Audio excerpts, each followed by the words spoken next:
अस्सलामु अलैकुम व रहमतुल्लाहि ताला व बरकातुहू नहमदुहु व नुसल्ली अला रसूलिहिल करीम अम्मा बाद फ़अऊज़ु बिल्लाहि मिनश शैतानिर रजीम बिस्मिल्लाहिर रहमानिर रहीम। उम्मीद करता हूँ नाज़रीन आप तमामी हज़रात खैर आफियत के साथ होंगे।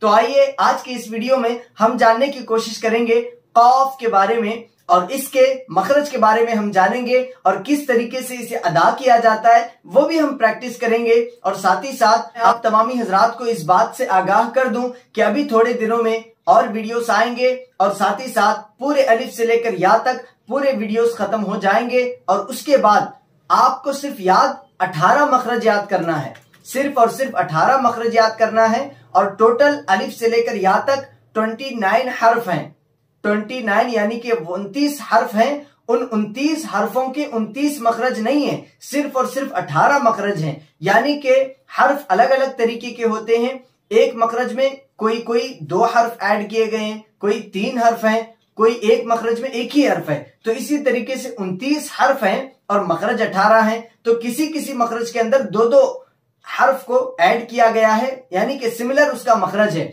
तो आइए आप तमामी हजरात को मजमई तौर पर यानी अलिफ से लेकर या तक आगे आने वाली वीडियो में हम एक साथ बताएंगे कि किस हर्फ को किस तरीके से पढ़ा जाता है। वो तो आप जान चुके हैं, लेकिन जिन हर्फों में 2 मखरज हैं, यानी कि एक हर्फ है उसका एक मखरज है, कोई 2 हर्फ है उनका भी एक ही मखरज है, कोई 3 हर्फ है उनका भी एक ही मखरज है।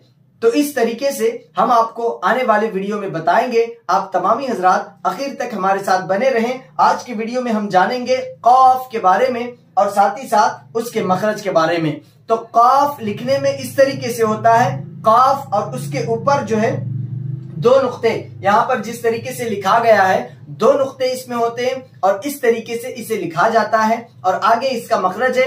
आइए सबसे पहले हम इसकी प्रैक्टिस करते हैं और इसके मखरज की तरफ हम जाने की कोशिश करेंगे। सब मिलकर मेरे साथ प्रैक्टिस कर लें। बिस्मिल्लाहिर रहमानिर रहीम। क़ाफ क़ाफ क़ाफ क़ाफ क़ाफ क़ाफ क़ाफ क़ाफ क़ाफ। जिस तरीके से मैं आपको पढ़ा रहा हूं आप भी साथ मिलकर पढ़ें और जिस तरीके से मैं अदा कर रहा हूं उसी तरीके से अदा करें, तभी आप इस तरीके से अदा कर पाएंगे। क़ाफ क़ाफ क़ाफ क़ाफ।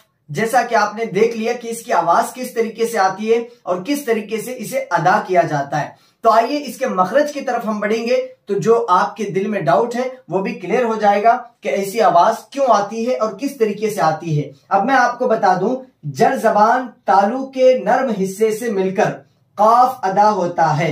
जड़ जबान तालु के नर्म हिस्से से क़ाफ अदा होता है।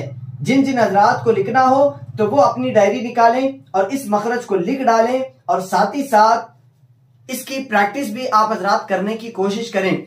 जड़ जबान, अब मैं आपको बता दूं जड़ जबान किसे कहते हैं, यानी कि जबान का जो आखिरी हिस्सा है जिसे जड़ कहते हैं। अब आप देख लें, ये आपकी जबान है और ये जबान का जड़ यानी कि ये वाला हिस्सा, ये किनारा जबान यानी कि ये शुरू का हिस्सा है, ये जबान का दरमियान हिस्सा है और ये जड़ जबान यानी कि आखिरी हिस्सा ये है, जुबान का आखिरी हिस्सा जड़ जबान।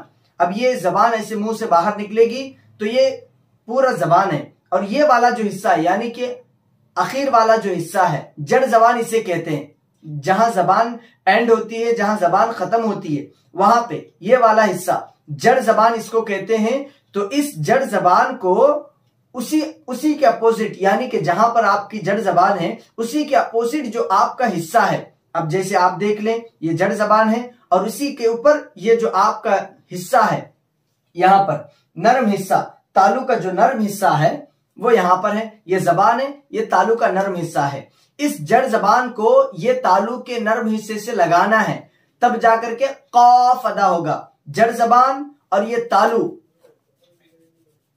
तालु का जो जड़ जबान है, जड़ जबान के ऊपर वाला जस्ट अपोजिट जो हिस्सा है उसी हिस्से को नरम हिस्सा कहते हैं, वो हिस्सा नरम होता है। तो ये जड़ जबान ले जाकर के उस तालु के नरम हिस्से से आप लगाएंगे, मिलाएंगे, तभी जाकर के कॉफ अदा हो पाएगा। तो आप तमामी हजरात इसी तरीके से प्रैक्टिस करें कॉफ, और देखें कि जिस तरीके से मैं मखरज आपको बता रहा हूं उसी तरीके से आपका कॉफ अदा हो पा रहा है कि नहीं हो पा रहा है। अगर नहीं हो रहा है तो आप कमेंट लिख करके हमें बताएं, हम किसी और अंदाज से आपको समझाने की कोशिश करेंगे। आप देख लें, ये कॉफ कॉफ कॉफ इसे कहते हैं, और ये जो है इसका मखरज है। जड़ जबान तालू के नर्म हिस्से से मिलकर कॉफ अदा होता है। जड़ जबान तालू के नर्म हिस्से से मिलकर कॉफ अदा होता है। आज के लिए बस इतना ही काफी। आने वाले वीडियो में हम जानने की कोशिश करेंगे इसके आगे वाले हर्फ को। तो अल्लाह की बारगाह में दुआ है कि मौला कहने सुनने से ज्यादा अमल की तौफीक अता फरमाए। आमीन या रब्बल आलमीन। अस्सलामु अलैकुम व रहमतुल्लाहि ताला व बरकातुहू।